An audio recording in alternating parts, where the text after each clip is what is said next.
X-Men. Get it!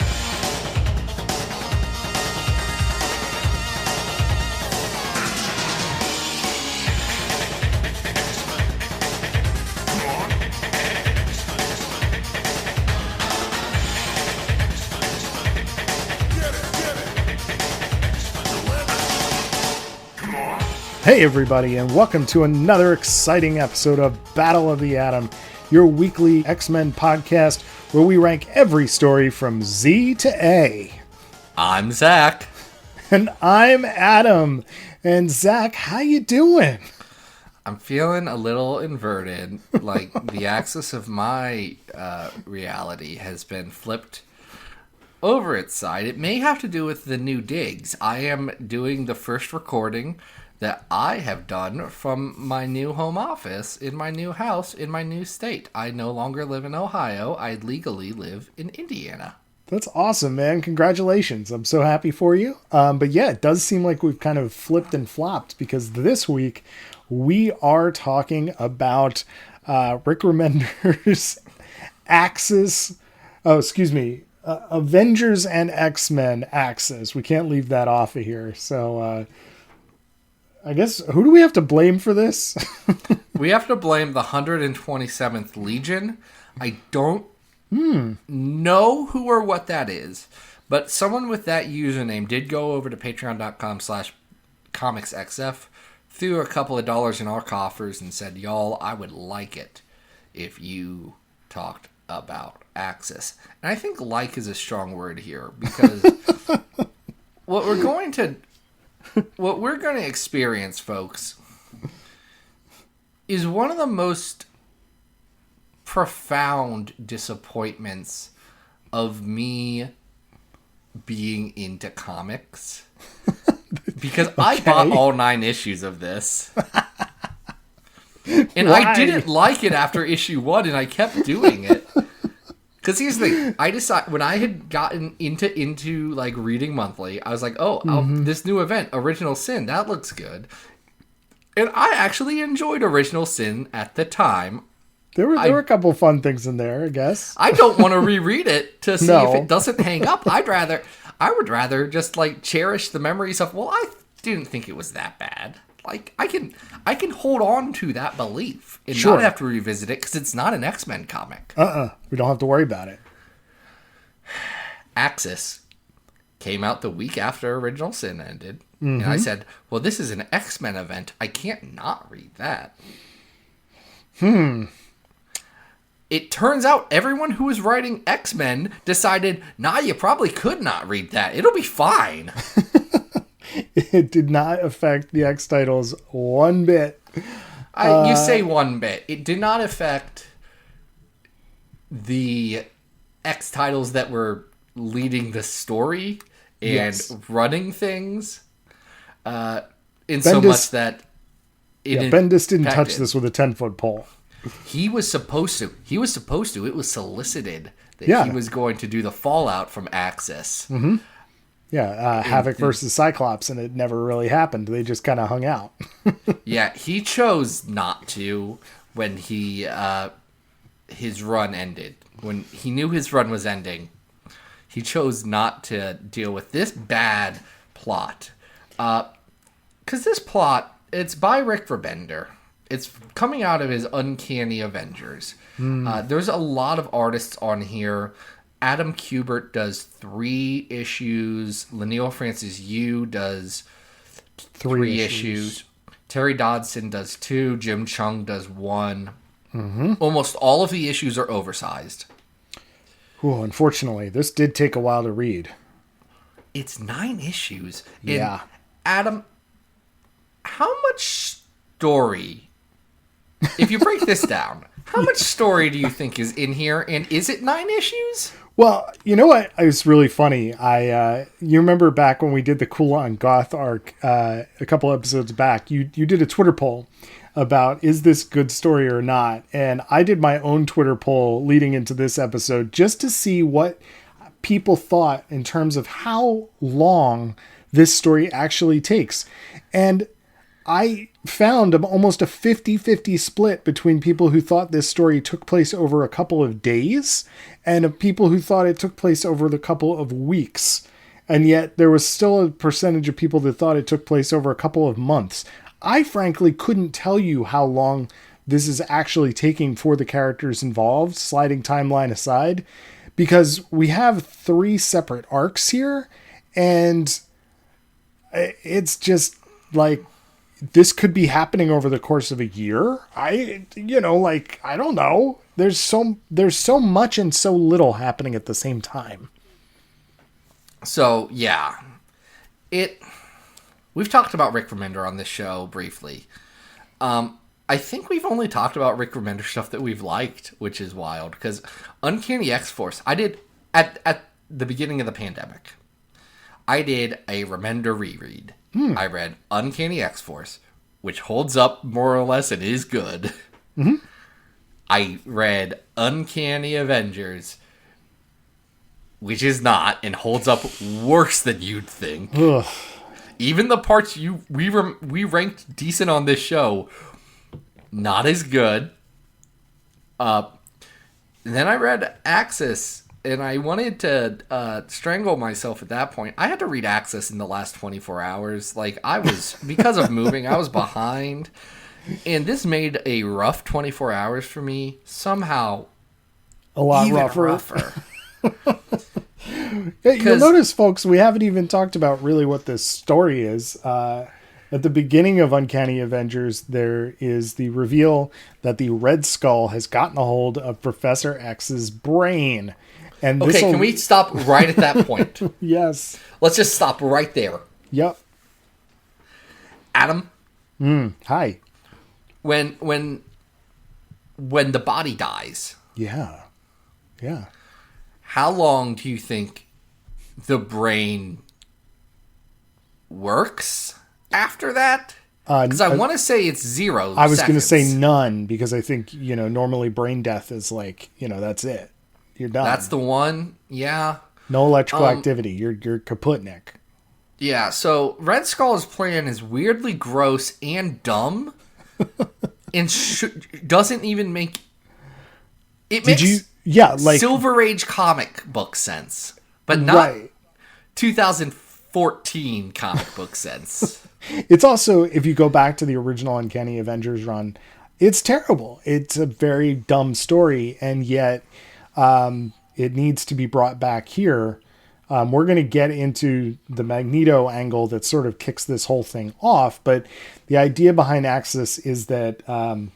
None of this is in the book, by the way. This is all the stuff you had to read before issue 1 for any of it to make sense, because there's 4 pages explaining it in text. Yeah, you wouldn't know, but Magneto has killed Red Skull with Professor X's brain inside. And let's pause at number 2 here. This is preamble pause 2. Yeah.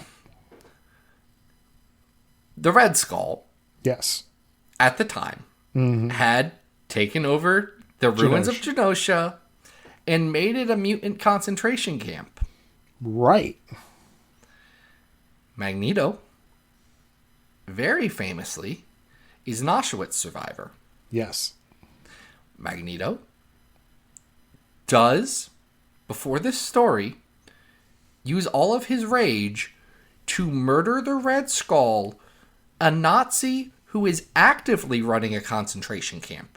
At the moment, he is running a concentration camp. And every Avenger, including Rogue, who knows Magneto pretty well, is horrified that he would stoop so low as to do a murder. I'm shaking my head. On the Red Skull. Not just the Red Skull weak and defenseless. The Red Skull who's actively fighting back against the people trying to overthrow his death camp. Right. And there's this weird thing. What's crazy? We're not actually talking about Axis right now. This is all the 4 pages of preamble to Axis. I'm having a rough day, and I'm going to take it out on Rick Remender, and he deserves it. Yes. So yes, we'll get into this weird sort of moral crisis when we talk about Magneto later on this episode. But when Axis begins, Red Onslaught has been released, who's basically a giant version of Onslaught with Red Skull's head and tentacles for some reason. Not sure why he has tentacles. It's a good design when Jerome Pena draws him, or no, not Jerome Pena, excuse me, Daniel Acuna draws him at the end of Uncanny Avengers. Sure. And Adam Kubert does a bad job with him. Well, yeah, I mean, we'll put the story aside for a second. The inconsistency of the art in this whole thing is absolutely maddening as well. Adam Kubert is doing some of his worst work. None of them had time, did they? None of them had any time to do this. Very, very rushed. You can tell that like inks on certain artists are just being like thrown on top. Kubert is clearly not being given enough time to pencil these oversized issues. It's some of the worst stuff he's ever done. And, you know, right off the bat, you're like, what am I reading? There's giant Axis logo banners on the top and the bottom of the double page spreads in the opening issue. It just looks like garbage. The Axis logo is also bad. It's supposed to read Axis in all directions, which is stupid. Clever. I understand the idea, but in doing that, it reads Sixus. Yes, and it's ugly. It's very ugly. I like the concept of the covers that like they all keep doing turns, right? Like 45-degree rotations, but it's executed bad. Definitely. All right, so quick summary of the first arc here. Red Skull unleashes 2 adamantium sentinels that Tony Stark apparently built because he also had his own version of the Xavier files, where he did in Civil War. And right. The Xavier protocols, nothing to do with a website that no longer exists. TMTM, do not steal. Right. So this forces. Because the Sentinels are only attacking heroes, Magneto goes off and collects a bunch of villains, and they come back and they attack the Onslaught, and I guess they win. How does the first part end? I'm trying to remember. Oh, they need to. Okay, this is where things get. I mean, like this was already really stupid, but it gets even more stupid. Is the actual Axis, which is if they're all attacking the heroes, then they must need to do an inversion spell on Red Skull. Because the opposite of evil Nazi is Charles Xavier. So if Scarlet Witch and Stephen Strange can flip the morality of the Red Skull, they'll get Professor Xavier, a man known to be perfect and flawless and pure. Which is another thing that Rick Remender just legitimately doesn't understand about the X-Men. Nope. However, this backfires. While Red Skull is incapacitated, all of the heroes become villains, quote unquote, and all of the villains become heroes. And that's sort of the reason we're all here. That's supposed to be the clicking thing here that's supposed to be so exciting and interesting. And let me tell you, that's the pitch, and it's 100 pages in. Yes, and folks, it is not interesting. It is not fun. If you didn't like the Avengers before, you're going to hate spending time with them again when they're all just jerks. Can I make point number 4? Please. You know what Rick Remender was writing concurrent to Axis and right before it? No. What was that? He was writing Captain America. He did a run of Captain America that started on art with John Romita Jr. I forget who he ends up with. But at the end of that first run, and right before Axis, essentially, Steve Rogers becomes an old man. Right. And Sam Wilson becomes the Falcon. Yes. The next month, in the books Axis and Captain America in the Mighty Avengers, Sam gets turned into a big old jerk. Mm-hmm.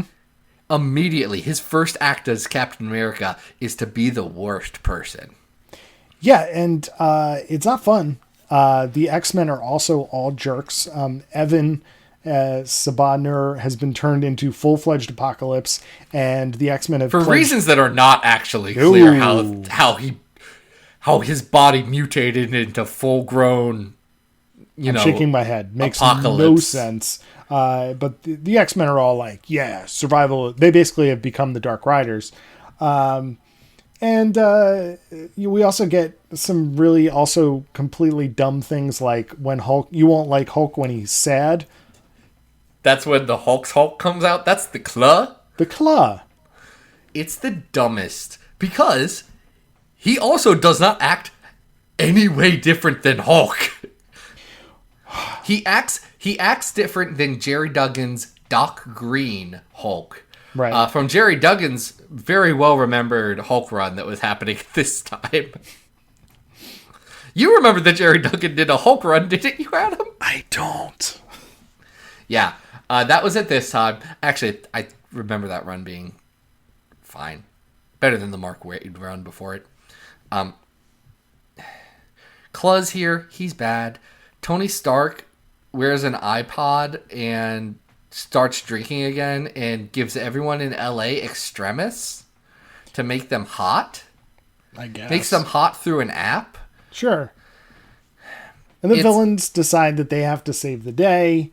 This apparently involves saving New York from Apocalypse. Oh, yeah, because Apocalypse is going to blow up New York because it's now the mutant nation of Manhattan. Right. He's claiming it for his own. So we have the villains as heroes. If you thought the heroes as villains were uninteresting, guess what? The villains as heroes are also very uninteresting.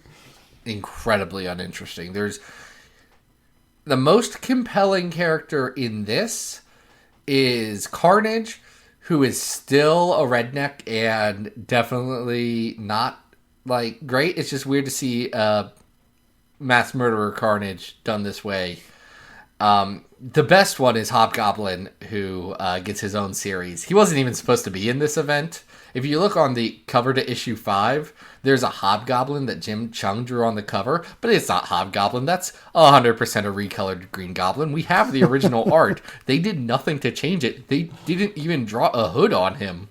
Like, Okay. hey, Jim, quick, give us a line here.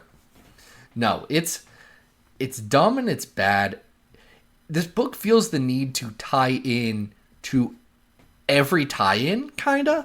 Like, make sure it gives 3 pages to each tie-in, each issue, what's going on. And that's boring. Well, I think that this is another huge problem with this. You're getting 9 issues of overlong comics, but yet you can't just do this. Like, you're just getting little windows into these stories. So when I say we don't really know how long this event takes time-wise, it's because if you go and read some of these miniseries, they seem to take place over long periods of time, and yet the events of this actual crossover mini seem to happen pretty quickly. You know? Well, like, and it's paced wildly. Like, the first 3 issues are too long. Mm-hmm. Like, in general, to get to where they end up, they take forever. right. Yeah, so the first arc's too long. The second chapter of this, nothing really happens. Yeah, it's all vignettes. It's all vignettes for 3 issues, and then the ending, because of that, is not compelling. And there's a huge amount of things happening. Like, Apocalypse coming back should be a big deal. Mm-hmm. The reveal... I forgot we have to talk about this. Yep. Magneto is not Wanda and Pietro's father. It's dumb and it adds nothing. Nope. And like I don't even like Scarlet Witch and Quicksilver that much. I don't care about them, I guess. I don't think we needed to do this. No, and there's so many things like that throughout here that really are begging you as the reader to be like, isn't this cool? Isn't this cool that Hulk has a Hulk and his name is Clue or Claw? No, actually, it's not cool. Isn't it interesting that Magneto is not the Maximoff's parents? Actually, it's not interesting, and we're cool with that status quo.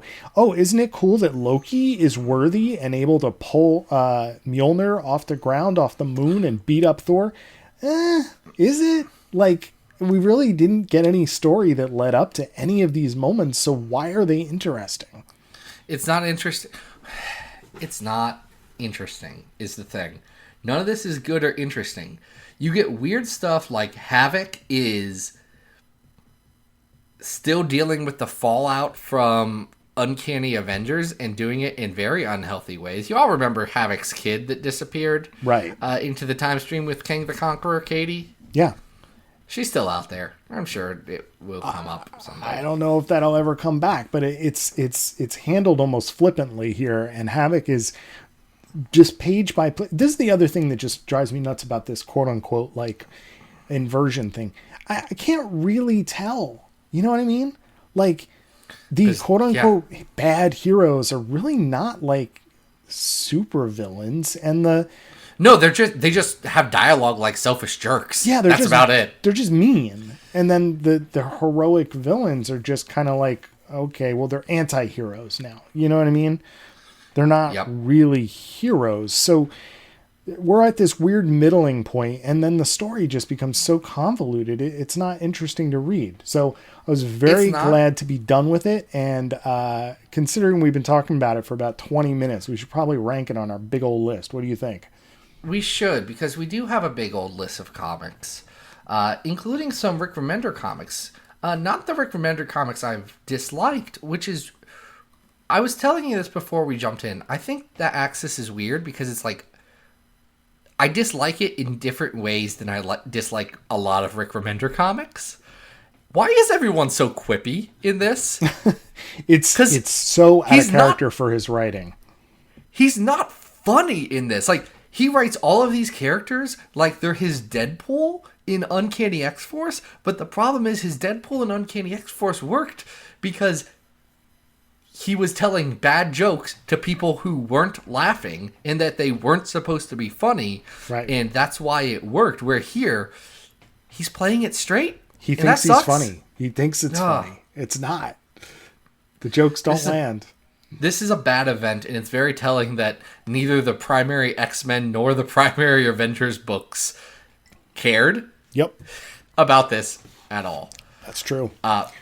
So, speaking of the primary X books, we have them all ranked from best to worst, like Adam had said. Number 1 on our story is House of X Powers of 10.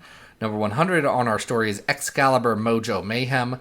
Number 200 on our story is Wolverine and the X-Men, the Hellfire Saga. Number 300 on our list is Uncanny X-Men 138, Elegy. Number 400 on our list is Spider-Man Team Up number 1.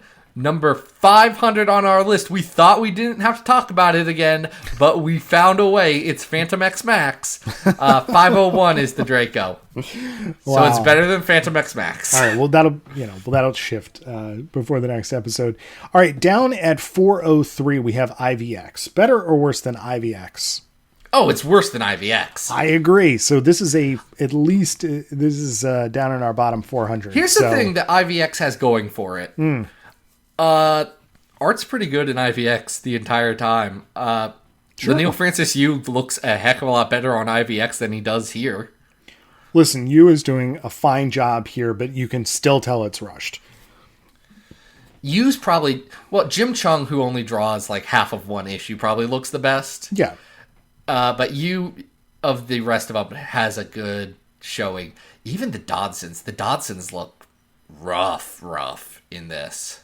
It's rushed. You can tell. I think it's the coloring. The coloring hurts it. Yeah. The whole thing's ugly and bad, and it reads like an editorial mandate of, oh crap, we have to get something for Q4. Our pre-orders for Original Sins are not looking where they need to be. We got to get this going. This is bad. How do you feel about it? Next to 436, we have X-Men Noir. X-Men Noirs were better. Better, okay. I think, I'm looking down. Yep. Onslaught. Onslaught is similarly very long. Yes. Very dumb. Yes. Onslaught is also a crowning moment for that era. in a way that makes it more interesting to read than Axis. Onslaught and Axis have a lot of the same problems. Oh, definitely. Not just the fact that Onslaught's there. Yeah. But I just think that the effects of Onslaught are at least I mean, and I'm saying this as someone who just reread it, or just read it for the first time entirely through. And it's terrible, but I think Onslaught at least has a bigger impact on things around it. Axis happens and then... more fun. You know, like, there's no real lasting effects of it. Sabretooth wasn't a good guy for... Or Sabretooth was a good guy for, like, right up until Hoxpox. Sure. It lasted that was for a it. bit, you know? But a lot of that Weirdly enough, Axis didn't have to do that. Sabretooth had been kind of a good guy a lot. Uh-huh. Right. Exactly. All right. I'm working my way down to perhaps... X-Men Forever's better than this. At 468. Yeah. Yeah, I think so. At least Fabian did his homework there. How do Would you you feel rather about... read this or the 12? I was going to say, I think this might be a little better than the 12. I mean... They're about the same. They're both bad. They are about the same. I would rather reread... That's at 474. Yes. At 471 is X-Men Legends 2, The Rise of Apocalypse pre-video game comic. Oh, yeah. Yeah. I don't think it's as good as that. I'd rather read the Shatterstar Saga, which is at 473. Shatterstar. Then let's put it right between those two. Perfect. Well, no? Oh, you know, I think the Silver Age AVX might be better than this at 475. Is another Leinil Francis Yu crossover Eve of Destruction better or worse? That's at 476. All right, I'll give it. I think this is better than Eve of Destruction. I think it has to be, because at 478 is X-Men Animation Special, yeah. And I think this is better than pictures from a VHS. But we're real close. And I feel bad for a lot of the co-creators involved in this, but it's just poor writing. And anyway, unfortunately, another side effect of Axis is that it really threw its tie-in comics, it threw them for a loop, including, we've talked extremely highly of Cullen Bunn's Magneto, and it gets roped into this thing and, really just changes the course of the book significantly. It does. So this is Magneto. We're going to cover 9 through 12 here from Magneto Volume 3 by Cullen Bunn. Art on this, Gabriel Hernandez Walta does a lot of it. Javier Fernandez does part of one issue, and Roland Bashi does another issue. Jordi Belair does the colors on the Gabriel Hernandez Walta stuff, which I want to point out because I think Jordi is an incredible colorist for Walta. Such a good fit. And this is a tale of, I think, 2 comics. Like, we could almost split this in between the March to Axis and the Axis proper stuff. Mm-hmm. Yeah. This all takes place for the first, before and during the first 3 issues of Axis, which is a weird timeline. Magneto goes to Genosha and tries to rescue the mutants who are, in the concentration camp that the Red Skull set up. Right. Red Skull bad. Magneto kills Red Skull, which is very reasonable because the last time he tried to be nice to Red Skull and just left him in a hole, and that didn't work. And he points that out, which I absolutely love. Which this Red Skull would not know about, because specifically the Red Skull from Uncanny Avengers is a Red Skull pulled directly from World War II from the past, and not Red Skull who was living in that one Russian guy's brain. Interesting. I did not know that. That's fascinating. Listen, Rick Remender makes choices. Sure does. Now, we should point out that what leads up to the murder is some really fantastic storytelling by Cullen.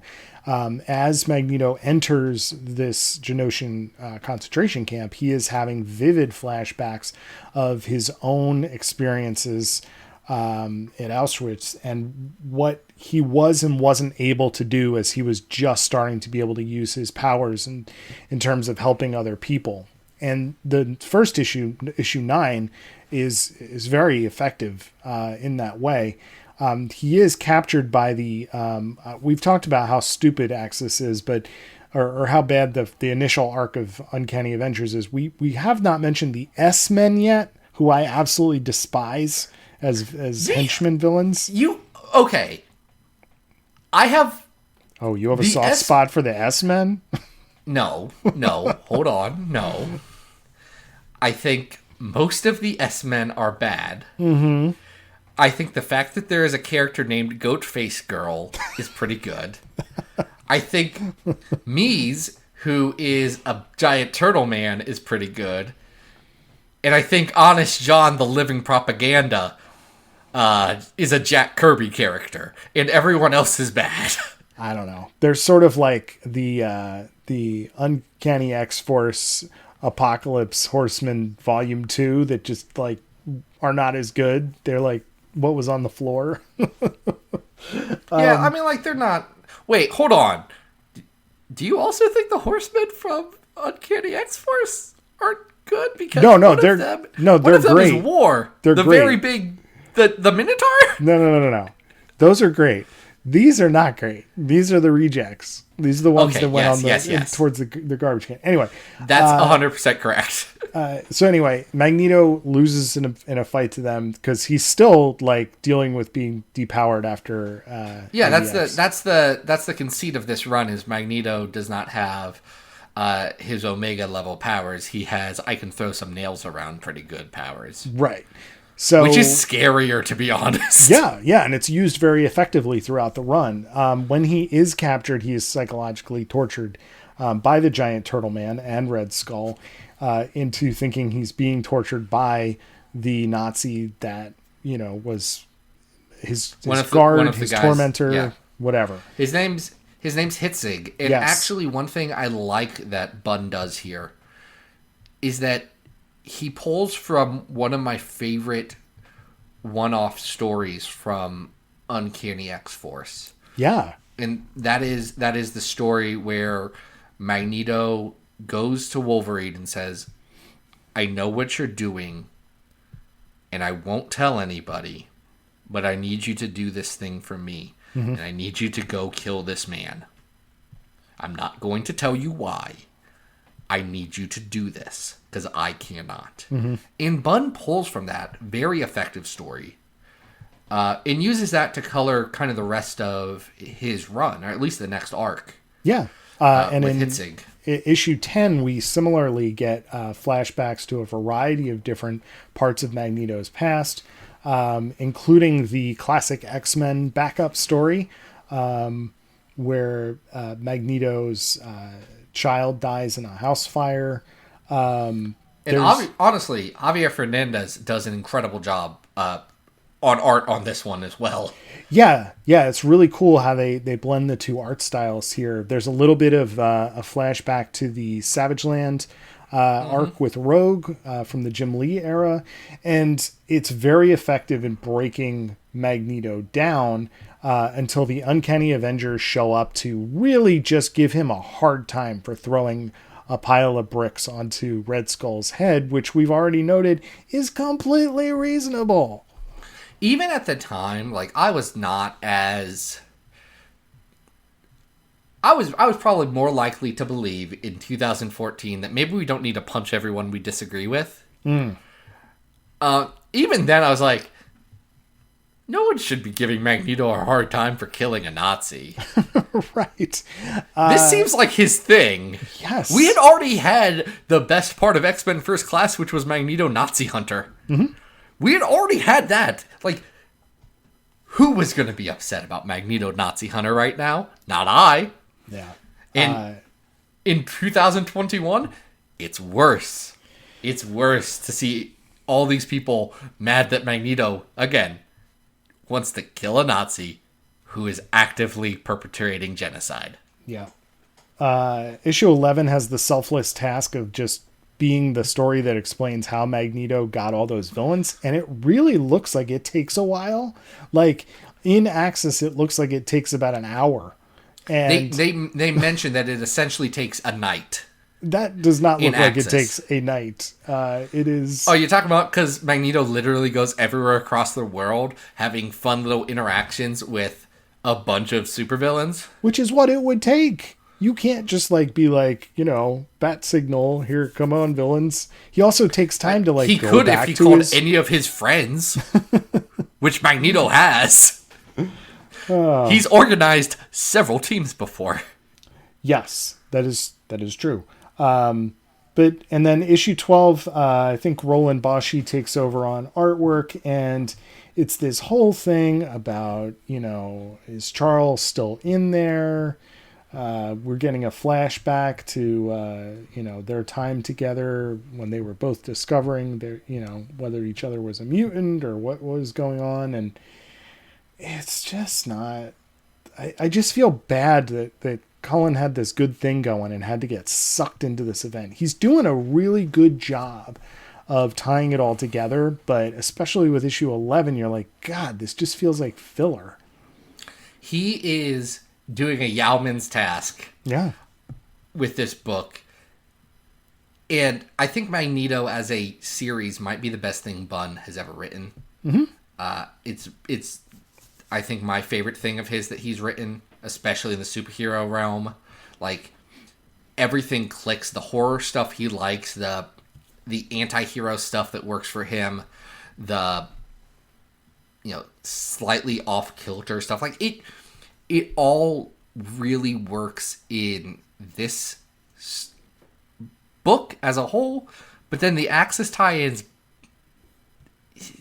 he's just doing his best to keep the book afloat because Magneto was a big part of Axis, and I'm pretty sure he was politely told we really think that Magneto's solo book should tie in here. Oh yeah, definitely. I mean, you can tell there are not that many books that are tied into Axis, and this is definitely one of them that was like, yeah, you got to be involved. And Let's talk about what's tied into Axis. Let's talk, because it's a weird mix. Wild. It's a weird mix. So, Captain America, by Remender, has one issue that is tied into this. Yep. And I don't even know how closely that is. Uncanny Avengers, makes sense. Magneto, and Al Ewing's Loki, Agent of Asgard. Which, again, Loki and Doom and the whole plot that was going on there work. Then it's all new X Factor? Which, hey, you remember how we didn't even talk about how in Axis Red Skull made everyone in the world hate each other like it was the end of Kingsman? Yeah. Yeah, World War hate that happens. Right. Off screen during Axis. It's a bad thing. Avengers World, which was the ancillary Avengers book. Amazing X-Men has one issue. Captain America and the Mighty Avengers, we already talked about. Inhuman, which is funny because the Inhumans don't actually act worse because they're always jerks. They're always just the same. Nova fights Claw. Mm-hmm. Wolverine and the X-Men ties in for one issue. Its last issue, I think. It is its last issue, actually. And then there's a good Carnage, a good Hobgoblin series, and Axis Revolutions, which I remember having one of the worst. Yeah, it's one of the worst stories. It's a hodgepodge, and you just wonder, like, as a publishing event, what the heck this is all about. Was Deadpool the biggest book to like really tie into this? Probably, but we'll get into that in just a moment. You want to rank this one first? Yeah, I mean, it's not as bad as Axis. No. This one's really pretty. Walta's art is outstanding, and Bunn, especially in the first two issues, is doing a lot of great character work with Magneto. So I think this is actually not that bad. And the problem is the last two issues that we're talking about here are not great. I looked at 210, which is Dead Man Logan, and Dead Man Logan's better. Yep. How do you feel about it compared to last week? We talked about X-Men, the 198 at I think 297. this is better than 198. All right, so we're talking about a 200 story here. Better or worse? It's not as... Yeah, go ahead. Oh, it's not as good as Weapon X Sabretooth in Charge. Where's that at? 278. Okay. All right. I think that's my... And then 2 above that is New X-Men 132 Ambient Magnetic Fields. The Lorna issue, that one's better. Yeah, I would agree. I think I liked Phalanx Covenant Final Sanction better. But It's probably better than the Submergence of Japan, the Moses Magnum story. yeah, I would agree with that. And I think it might actually be better than the first arc of Marvel Fanfare, the Savage Land story. Yeah. Is it better than Schism? I kind of think it is. Yeah, I think it is, but I don't know if it's better than Final Sanction, which is just kind of a lot of fun action movie kind of thing. It's not. I'll give Larry Hama having fun the edge over Cullen Bunn doing Yauman's work. All right, so you mentioned that Deadpool is one of the largest tie-ins, and we've got Jerry Duggan, Mike Hawthorne. Oh, Brian Posehn is also helping writing on these. You talking about Brian Posehn, very famous comedian, Brian? Yeah, just saw him on. I think I just saw him on Nailed It on Netflix. I once, the other day, and I say the other day, it was several months ago. We were watching the television program New Girl. Mm-hmm. My wife and I were. Yeah, and I looked over to her. Right, he's on that. Brian Posehn, yeah, he had a bit role in it for a while, and I said, "Hey, babe, you know I know a guy who's like good friends with Brian Posehn," and she said, "Why do I care?" And I said, "I don't know." Kind of thought about it once, maybe. That's really funny. I love it. And I don't even know Jerry Duggan very well at all. Right. I know someone who knows Jerry Duggan pretty well. He knows Brian Posehn pretty well. You were really stretching out impressed. The stages of Kevin Bacon there. I'm trying. I want Brian Posehn to be my friend. Maybe, I don't know. He seems like he'd be an interesting hang. Oh, definitely. Anyway, he wrote like 50 issues of Deadpool with Jerry Duggan. Cool. I can't say that there's a lot of laughs here, though. I mean, like, one of the other... I don't even know... What's that? Go ahead. I was going to say, so we've talked about, like, how ineffective it is to flip the characters. The conceit here with Deadpool is that Deadpool goes from being his wiseacre, murderous self to Zenpool. He has a Japanese rock garden in his backyard. He is not going to kill. He is going to like be one with the universe and find a way out of the danger room and help everybody he knows. And unfortunately, like the whole gimmick of Deadpool disappears, and already that gimmick is pretty thin to begin with for me. So there's a lot going on here. But it's not something I'm necessarily like intrigued about. How about you? Oh yeah, Deadpool's a big part of Axis. We forgot to mention it. Huge. Axis has a lot of moving parts. But yeah, this is Deadpool 36 to 39. It starts in the middle of Axis and then kind of goes off and does its own thing for 2 issues, which I appreciate. Well, he's got his own plots to deal with. So we are dealing with Deadpool's wife. Is it Shikla? Yeah, Shaquilla. Oh, Shaquilla. I think no one has ever said her name out loud. Why should I know? I'm making this up. I don't know, but Queen of the Monster Underground. He's also dealing with the North Korean foemen who need his organs to survive. They are literally like creations of mutants who look like the X-Men, but they're also like gross like Deadpool. Have you read Deadpool, The Good, the Bad, and the Ugly by Brian Posehn, Jerry Duggan, and Declan Shalvey? You just asked me if I've read some Deadpool. The answer is no. What you need to do is, Adam, this is not a joke. Okay. And you'll have to read it because it's eventually going to be on our podcast. Yeah, Someone I guess that's true. Say it. Deadpool, the Good, the Bad, and the Ugly, which introduces the North Korean X-Men analogs, is a Deadpool, Captain America, Wolverine team-up story. And it's legitimately the best Deadpool story ever written, and is among it's probably the best comic Jerry Duggan's ever written. Okay. Wow. It legitimately rules. It's not funny. In any real way, I don't remember.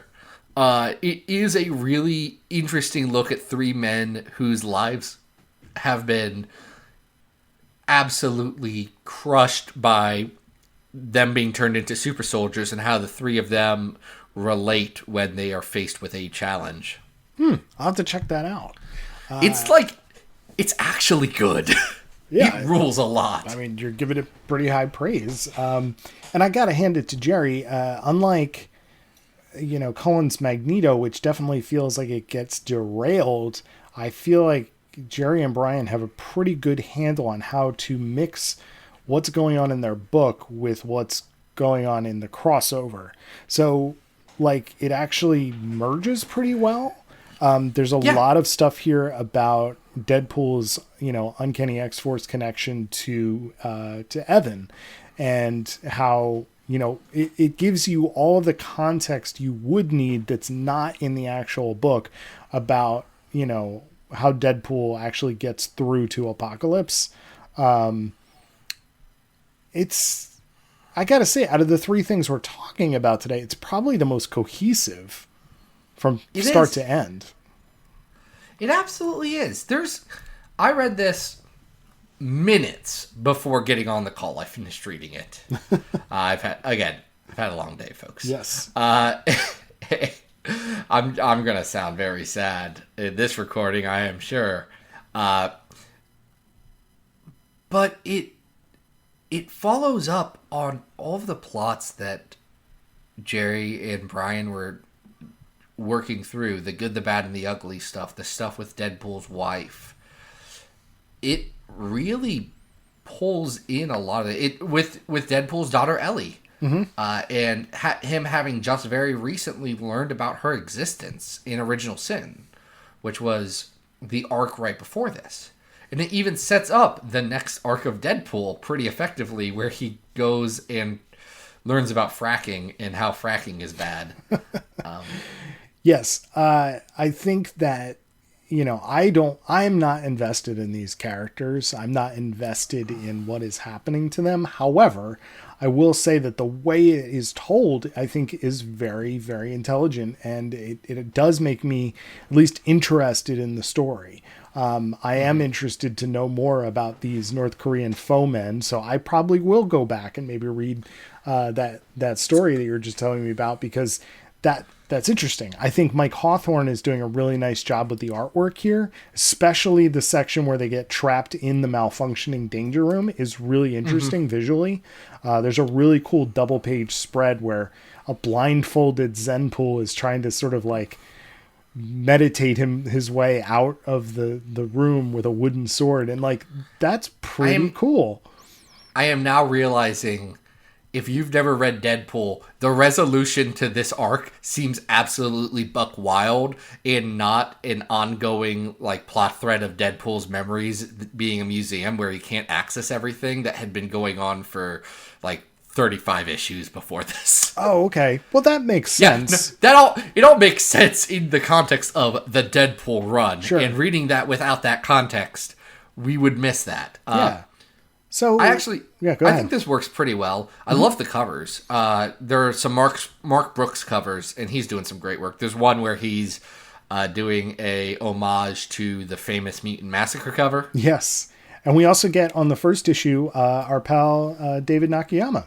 David Nakayama does the first one. I forgot about that. Nice job. So I think, like I said, out of the three, this is probably the most solid. Like I said, I'm not super invested in these characters, but it's a well-told story that doesn't seem to be derailed by the crossover as much as it could be. So I think it's probably better than the Magneto arc we were just talking about. So where should it go? I think it's better than 268, which is Amazing X-Men Charm School. Okay, I would agree with that. I wouldn't go too much higher than that. I feel like we're in the right realm. Like, I don't think it's as good as the X-Men Black Mojo issue at 258. I'd agree with that. Probably not as good as Uncanny X-Men 300. But I would...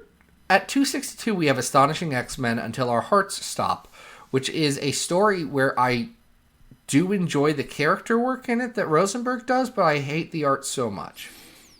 Yeah, I can feel that. And I don't think it's as good as 261, though, which is the X-Men Volume 227, which is sort of that Beast Sinister Threnody issue, which is really interesting. So this should be our new number 262? Yeah, I believe so. And with that, Zach, I believe we have inverted towards the end of our show. Oh my gosh, thank you. I'm just so happy to be done. We did it. We did it. We did it good, folks. We tried our hardest, and it happened. We made a podcast all about Axis. I want to thank the 127th Legion. If you want to be like them and make us suffer through another 9-issue miserable event, you can go on over to patreon.com/comicsxf. Every single cent goes to contributors to the site who are doing cool stuff. We have some really great things. We actually are just brought in a handful of new editors who are helping out. They're getting their real start this week. I have some interviews that have gone up by the time this has gone up, likely, with like the band Diet Sig, who's a band that I really like, but I also like indie music, so, you may not have heard of them, and that's just because I'm cooler than you, and that's fine. Everyone who's heard of this band's like, oh yeah, you're so cool, Zach, for knowing this really cool 2-piece rock band. And I'm like, yes, I am, thank you. They talk about their new comic anthology, which is a comic version of their 2020 album, Do You Wonder About Me? Which is a great album, and you should go check out. It's like 25 minutes, because they write very short songs. But I think it rules. I have their song Thriving stuck in my head right now. Anyway, there's different levels for support of the Patreon. Go do that. Adam, what's up? Guys, you can always follow me on Twitter at Arthur Stacy or Instagram at adam.rex. Zach, what do we got going on next week? Next week, we are going to surprise people. Because we're going to talk about some death. And some people dying and the fallout of those deaths and how we deal with that grieving. And by that, I mean we're going to talk about a lot of very recent stories where X-Men died. And it's going to be fun. I actually do think this one's going to be fun. There's a story on here that I think next week, Adam. Yeah. All things go according to plan. I think I'm going to shock people with my opinions on some things. Okay. I'm excited for that. All right. Like, there's a story that if I say the name right now, people are going to be like, oh, they're going to rip this story apart. And folks, I don't think we're going to. I don't think I'm going to. I think I might. We'll see. We're going to see. This will be a fun episode. But until then, guys, this has been Battle of the Atom, and we hope you survive the experience.